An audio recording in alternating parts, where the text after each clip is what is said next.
Okay. Happy New Year. And hope everybody had a good holiday season. Mine was fine. Relatively good, all things considered. Pretty short-lived celebrations. There's a cat I was taking care of outside. Uh, well, my main cat, my proper cat, is still alive and doing wonderful, but the outside cat has passed away. She was really old and really scared of everything. So during a windstorm, just got back from New Year's Day celebrations and she was dead. She was just on the driveway a little bit further up from where I park, just dead. And the body was warm, tried to resuscitate, nope. This was a heart problem, almost certainly, and it was pretty guaranteed to be that way because she was scared of inside, which means wherever she used to be, she was probably abused pretty bad, and she was definitely scared of being outside too. So she had this nice little warm shelter that I got for her, and she was doing alright for a while. Started upgrading shelters to shelters. Still okay. No confirmation that she was using the best one until I think the day before she died. So we knew that during the bit of peace that she had, we knew that she was using the most that we got for her.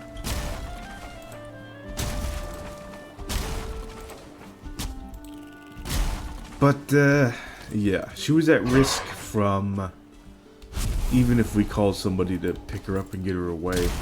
I remember she had an encounter with foxes.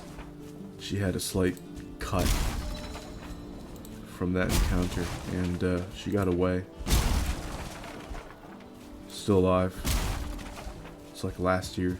Well, obviously last year, but further along in the summer.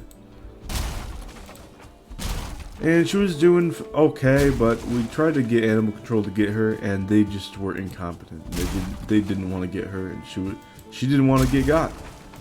She did not want anything to deal with people, other than those who had food, including me.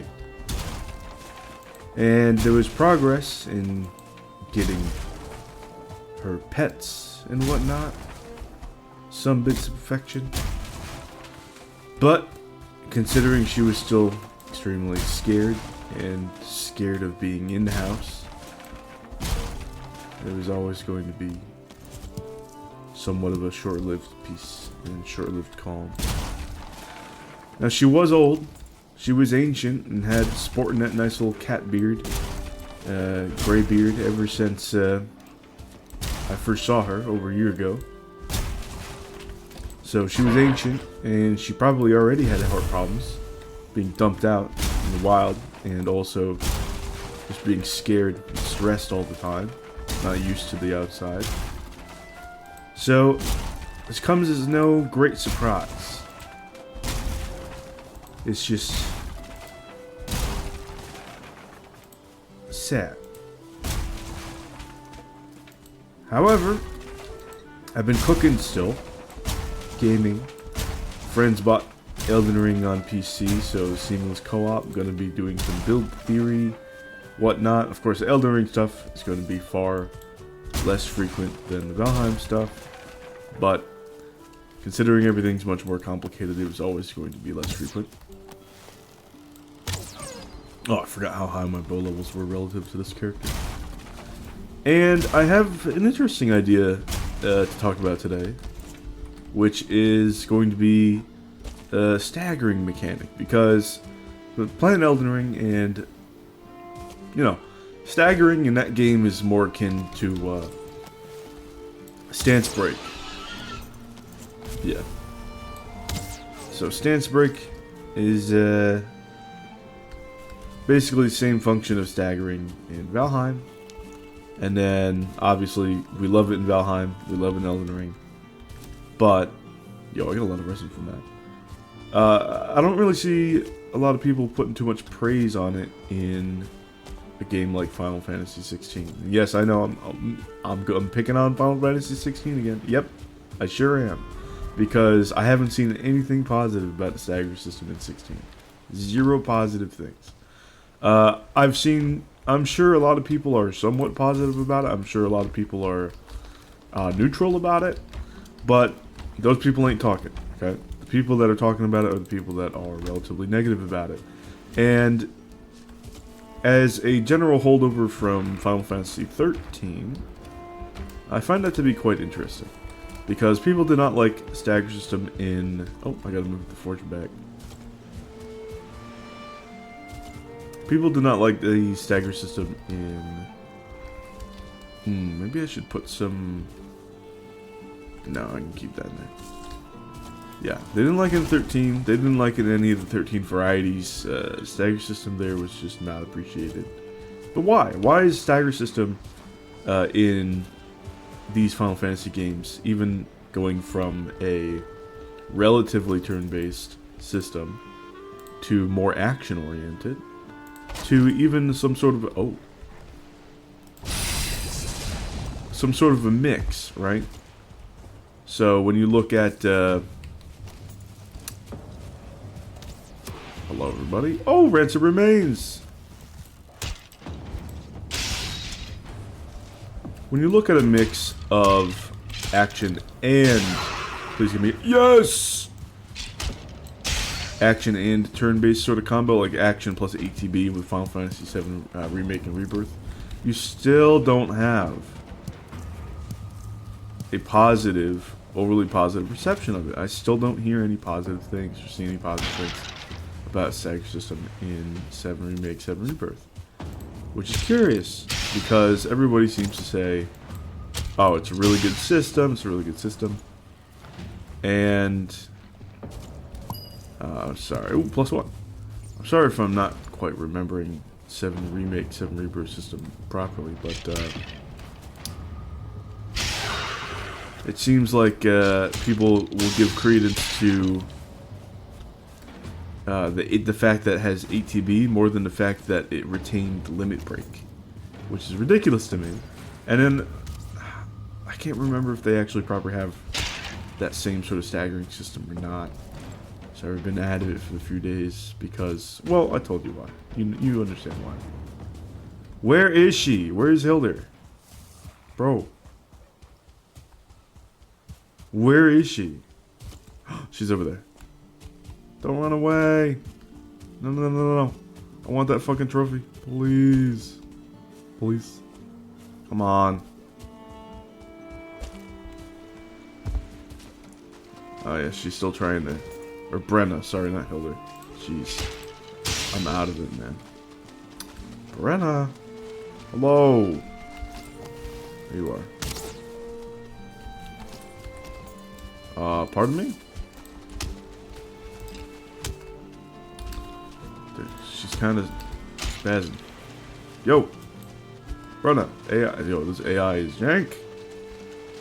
I understand it's at the end of the raid, but like, come on, man. Ooh, water working well over there. Alright, Brenna trophy. We got a Ransom Remains trophy. We got a bunch of bones. Skeleton trophy. Yeah, this was a huge haul. Getting a bunch of mushrooms here. But yeah, the focus isn't on 7 Remake, 7 Rebirth. Ignore that I ever said that. The focus is on... Ooh, honey. No. Focus is on Final Fantasy 16, Valheim, and Elden Ring. So what are the differences between the stagger system? Why are they appreciated one to the next? And, man, I have to delegate this to a few properties. Number one is the duration of the stagger. Number two is the impact of the stagger. And then... in duration, impact. I'm trying to think if there was a third one.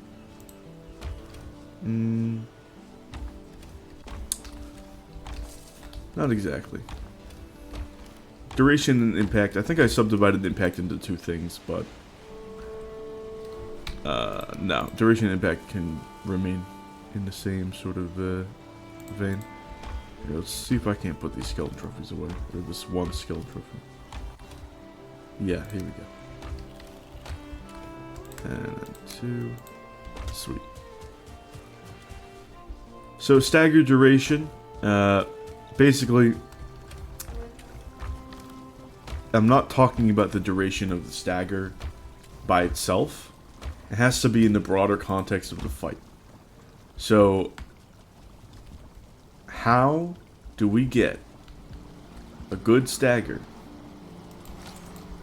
from one game to the next? Well, you have to go look at what type of game you're looking for. Okay? Turn-based, more action-oriented, action RPG, action adventure survival, this sort of thing. What are we going for here? What is the plan? And then you have to say to yourself, how long do I want these general fights to last? How are we going to create a big moment that might shorten a fight from one side to the next? And a lot of them just say stagger. Okay, fine, that's cool. Personally, trash mobs should remain trash. I've made grander arguments about this, but trash mobs should remain trash. This has been solved in Final Fantasy games before, and the reality is if you accompany trash mobs with more middling or mid-tier threats, like mini bosses and whatnot, then the difficulty and nuance of the encounter goes up exponentially. It is not like adding a 0.1 quality mob to a 1 quality mob and you get a 1.1 quality encounter. No, you get like a 3 quality encounter. It is another level.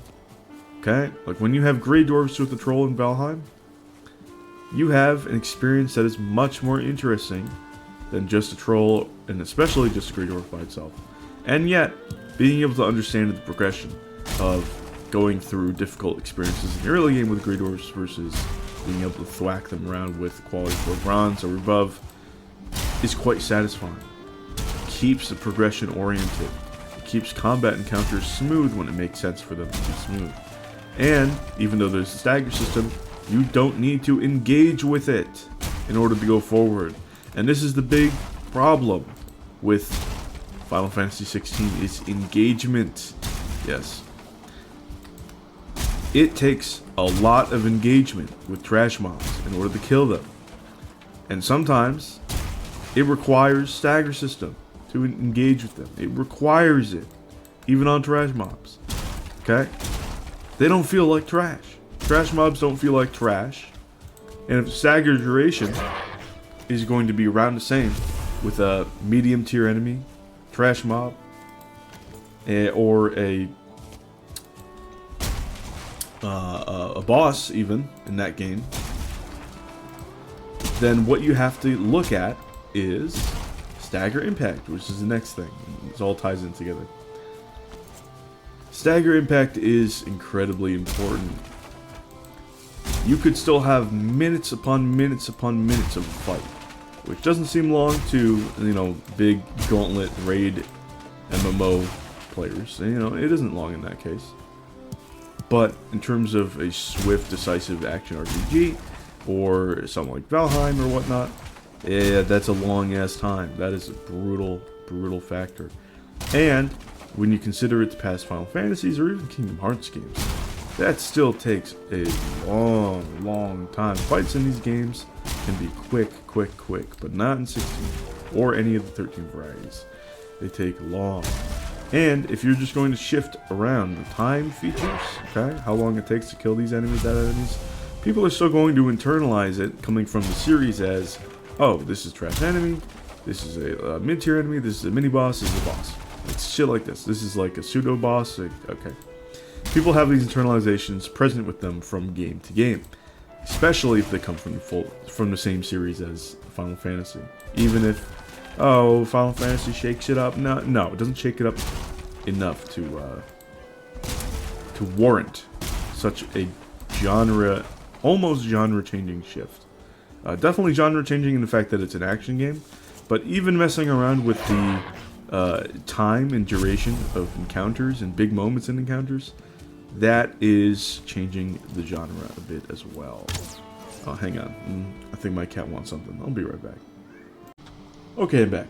So, a while ago I was talking about how if you change the amount of interactions, positive, negative, neutral actions in a game, or just an entry in a series, one to the next, it's going to feel like a different genre. It's going to feel like a different style of game, whether you aim it to be that way or not. So I referenced Sekiro with its increased amount of neutral actions, so deflecting. It's very neutral, even if it's mechanically adding positives for you. It is a neutral action. It feels like nothing is happening, and then all of a sudden we go from 0 to 100. Because you get like this little posture break, I think it's called in that game. And in Shadow of the Erdtree, you have a lot more dodging. You have a lot more big boss strain combos that you have to be able to avoid with precision. And again, a higher rate of neutral action. Of course, if you're getting hit, the damage is very high. And so you have to heal more often, and again, that's also neutral action. Very, very careful. Very, very atypical for a Souls DLC to ramp it up that much. And it's very understandable that people would be kind of upset about it. Let's see. More mushrooms. Oh god, I have so many mushrooms. Ooh, almost full with neckties. I wonder what other trophies I want here. Because I don't think I'm going to stack barrels unless it's going up the next floor. I might have a couple barrels here, right? But, I wonder. Oh, I saw that all these are still empty. Damn.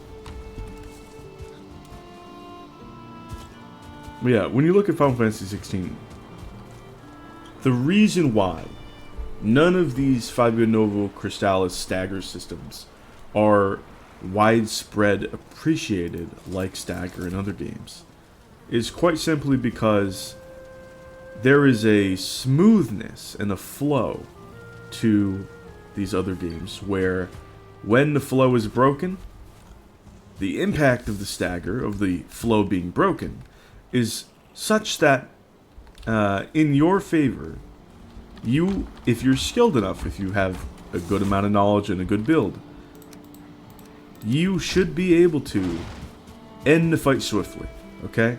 There's a smooth back and forth. You have your flow, your satisfying flow to the battle, whether it's trash mob or medium or boss or whatever. You know which flow, how much time should be generally taken for the boss or the enemy or what have you. And you know what's going on generally.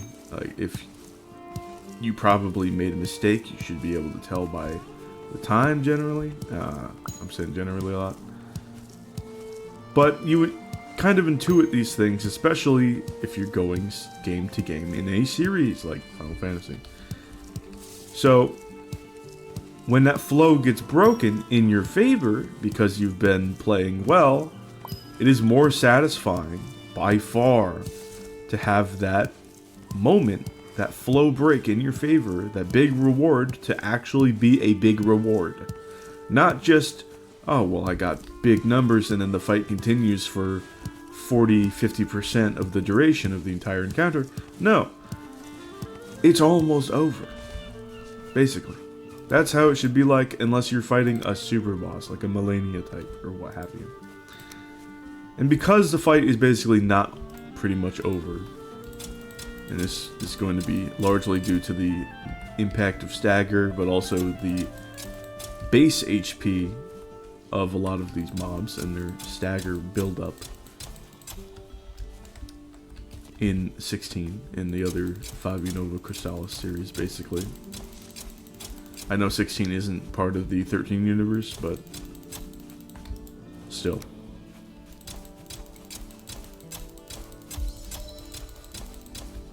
How many do I want to plant here?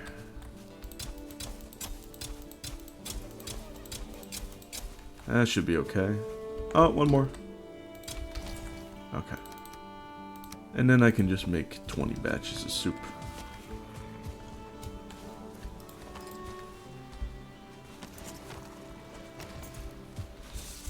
But yeah, it's just, even conceptually, going from game to game, even if the genre is different, even if the franchise and series is different, gamers rely on a lot of intuition to play certain things.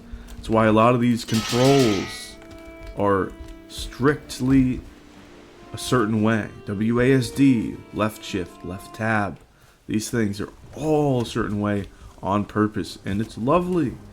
It's wonderful for people who don't play that much games, who know these things. It's wonderful for people who do play a lot of games, and they get into games more often. And so if you mess with the formula in certain ways that are iconic, like staggering, people aren't going to like it just off of that basis alone, which is totally fair. Now, personally, there are nuances to stagger systems in each of these games that I can get used to and I can enjoy. However, I also don't enjoy the staggering system from 13 onward that gets carried over in 16. I'm not too much of a fan of that. Now, why aren't I a fan of that? Well, it is the impact, it is the duration, and how that feels relative to progressing your character, relative to engaging with trash mobs. Yes, sure. But I've said that before. The nuanced part isn't that. It's that ultimately, a lot of the design in those games, in that game, is just around, oh, I'm going to get my damage up, I'm going to get my staggering up, so that I can get more damage up. It's an artificially control-based game. Now, you might say, Terry, you love control, what the hell are you talking about? Games that have this conception of control, you love those, you search those out, you play those, you have a great time. And that, yeah, that's true. But you look at the difference in systems in past Final Fantasies. You look at the difference in systems with other action games. And it's a better story. A lot of people appreciate Devil May Cry systems far more than the more simplistic systems in 16 as an action-oriented game. Me, more coming from the turn-based oriented side of things, turn-based ATB, thank you very much. When I look at Final Fantasy 16 or even 13, I see all the systems stripped down and focused towards one form of control. And I say, were the other forms of control that I loved and made use of back in the day? Where are the bosses that can be struck with darkness or other status ailments, you know? Why did we go backwards in terms of control instead of adding new, fresh things and making them gradual so that we can understand it bit by bit and layer it on top? And soon enough, something that might seem complex from 0 to 100 from the outside, because it was built up so masterfully with game design on the inside, that actually progressing through the game leaves you with a fulfilled sense of understanding deeper mechanics without having to go read a fucking spreadsheet about it, although I will do that too. This is what I expected. I wanted from future Final Fantasies not to be reduced in control, but expanded. Same thing with other turn-based ATB games. I do not care about a bunch of moves that ultimately become Pokemon, but worse. You see this in a lot of JRPGs. People try to praise, oh, look at the style. In reality, it's just they are in total new age Pokemon baby mode, whereas they are just enjoying the story and just want to praise the story. And that's fine, but I can watch the story on YouTube for free, sorry. Don't care, I'm not paying money for that. I want to pay money for a good, complete experience. Now, here's the thing. These sorts of games, they will have damage typing, and then that's about it. They might have a couple of relevant status effects. Maybe. But it's more focused on having you engage with the enemies putting those status effects on one of your party members, rather than you properly figuring out, oh, you know, which combo is the best after I inflict a status effect on an enemy or boss, even. These sorts of things are what interests me. And I was looking forward to environmental things when you look at these action-oriented games. I hope you guys know about this. Oh man, why am I blanking? It's not Dark and Darker. That's not it, but of Might and Magic. I forget the proper name to it. That's like the subtitle of the game. But there was this old game, and it had some of the best environmental control and interactions that I've ever seen. Where you can throw barrels at enemies to interrupt them. You have traps that are interactable with the wall. You can throw a barrel into a guy, and then the knockback puts them into the trap, where the trap hits them and kills them. You can put like a puddle on the ground with water and then freeze it with an ice spell, and then put it next to a cliffside and then pull enemies over, throw a barrel in their face, and then they get knocked down, slip on the ice, and fall off the cliff. That sort of thing. It's incredible, and you can do kind of similar things in the Bloodline, but not as much. You definitely have the ice and slipping thing, which is awesome. You can slip too, which is very hilarious. And I was expecting action-oriented games to go this way in terms of complexity with environmental interaction. And I would expect games like, or series like Final Fantasy to be the front runner, especially because if you're going from more turn-based ATB to action-oriented, I would expect some sort of interesting niche to be filled. And no.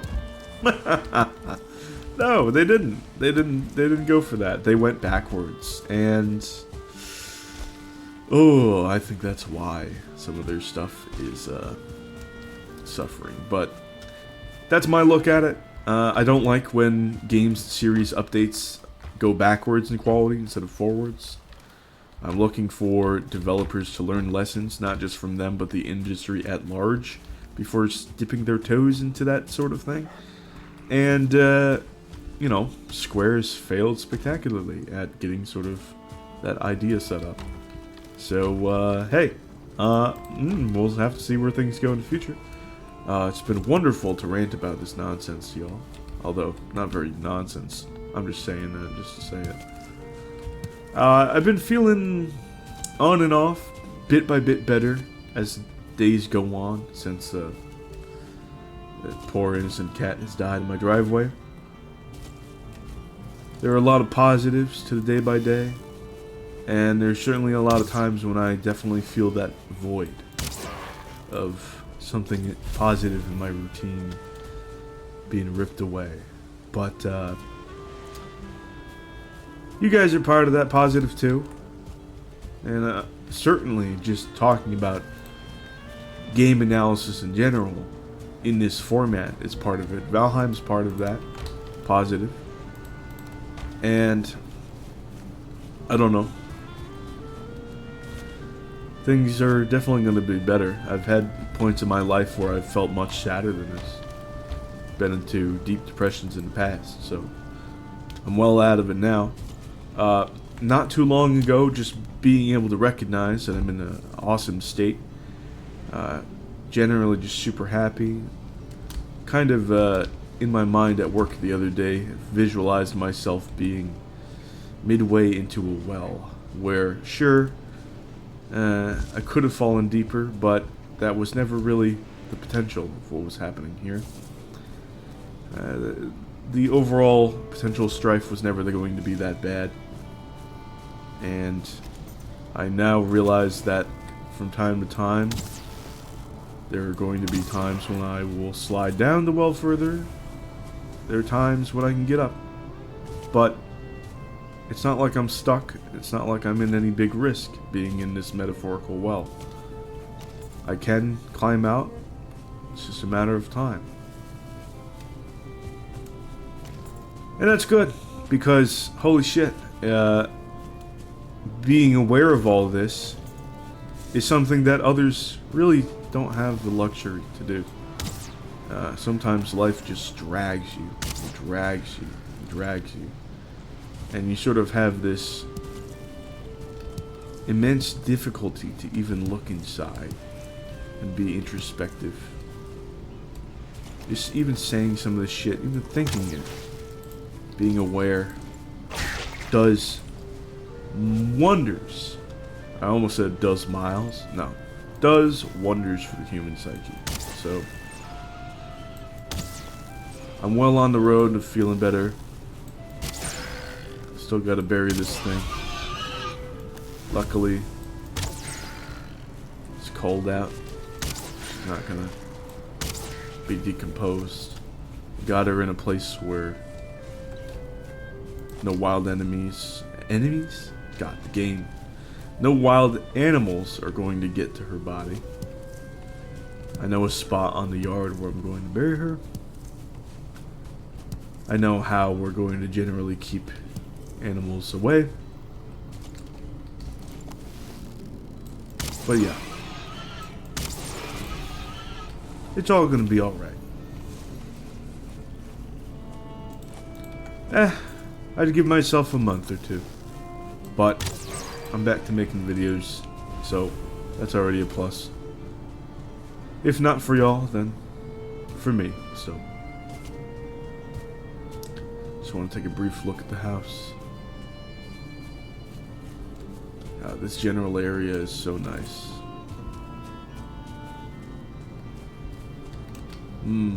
Maybe I should knock down these and... No, I should clear something. I want to clear something. Maybe I have to go back on top. Check out that view. God, the Huntsman bow is so nice. Holy shit. I do want to check out the view. It's going to be a shorter episode. I think you know why. Let's get things sorted. But yeah, longer episode soon. I'm glad I was still able to yap at y'all and do some sort of progression. Even if it was just some farming and whatnot. There'll be more stuff later, and I'm gonna need all of this anyway. That's one of the good things about Valheim, is that you can do what might just seem like a bunch of nothing, and it's all necessary, and it's all appreciated. And that's good, because at the moment I feel like doing a bunch of nothing. Yeah, it feels good to do not much at all right now.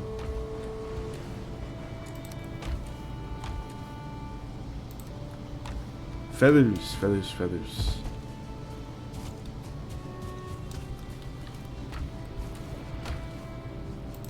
Holy shit, there's so many feathers. Alright. I'm gonna portal over to the view.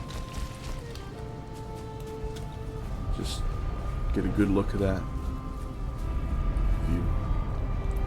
I want to see how the base looks with the expanded area, the nice little building there, and all of the vines on it. Ah, that's nice. This area is so beautiful. Never mind the deer corpse that's over there. Oh, shit.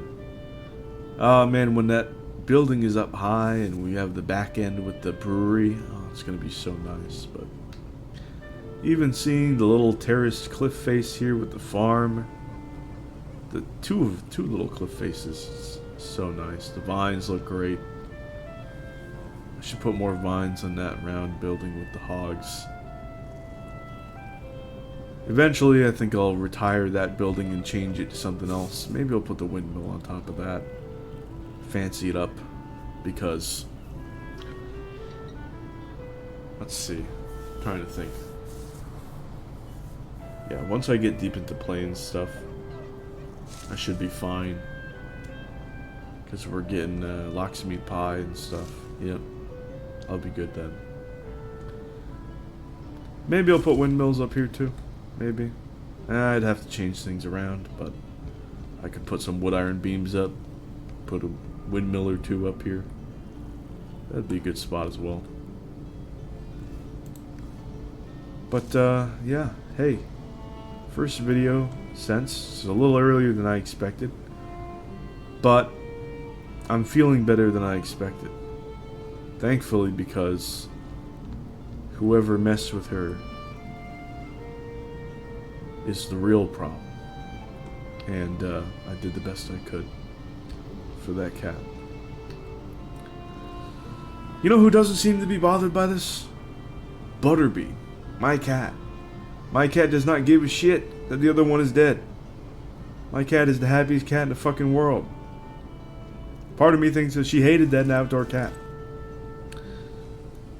She had some friendly moments, but hey, you know, mixed moments, that's cat with cat relations, right? Maybe I should put some windmills over there. Look at this place. It's so nice. God, it's so nice. I want to put some structures over there. Maybe I'll just put some art pieces over there. Make it look nice. Over on this tiny building too. Or this tiny island. That one. Right? Yeah. Anyway, I hope you enjoyed. Even if some of the topics are a bit sad. I hope the other ones were fun and the simple gameplay. Well, we'll get into more fancy stuff in a bit. Otherwise, thank you for watching for the fourth time now, and I'll see you guys some other time. Bye.